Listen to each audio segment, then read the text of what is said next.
Recently,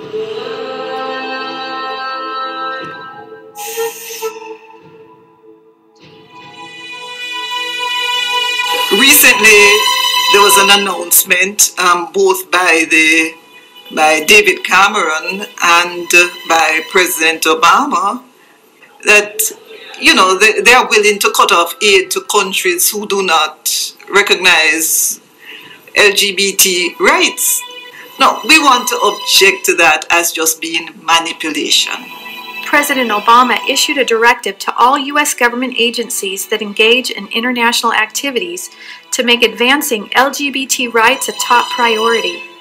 We have done more in the 2.5 years that I've been in here than the previous 43 presidents to uphold that principle. The Obama administration defends the human rights of LGBT people as part of our comprehensive human rights policy and as a priority of our foreign policy. For us, family stands at the heart of everything we do. We live for the family. Gay rights are human rights, and human rights are gay rights. We do not want any discrimination against anybody under any condition, whether sexual or otherwise. But we have to state clearly and forcefully that this concept stands against everything we stand for in Africa. They actually said that for us to combat HIV and AIDS, we needed to legalize prostitution, legalize homosexuality. Infection rates are going up in the U.S. They're going down in Kenya. They seem to be going down in Ethiopia now. They went down in a major way in Uganda. And yet we're going to these countries and telling them how to prevent AIDS. Our approach is gradual. Abstinence, be faithful to each other, but if you can't, use the condom. What is amazing is that these countries that are harassing us, smaller countries, in these countries, the rate of HIV/AIDS, it is said to be out of control. What arrogance for us to tell them how to do something that they're doing better than we are. And that should be obvious to the casual observer. UNAIDS published and circulated an email which was false and malicious about me because they felt that they needed to have in the document language relating to men who have sex with men and sex workers. As a result of the pressure that UNAIDS put to bear in this email, I was advised that my contract would not be renewed.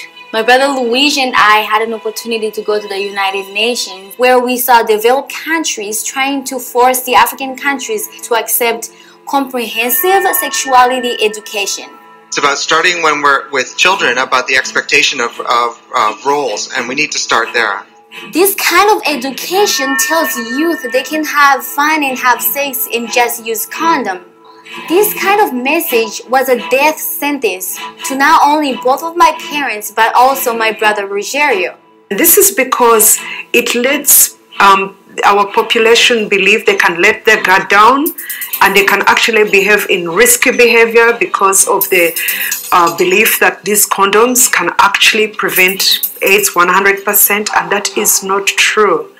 In Dr. Green's book, Broken Promises, How the AIDS Establishment Has Betrayed the Developing World, he says the research shows that the sexual rights approach to AIDS prevention, championed by the UN and Western donor countries, may actually be increasing the rate of infections, not bringing them down.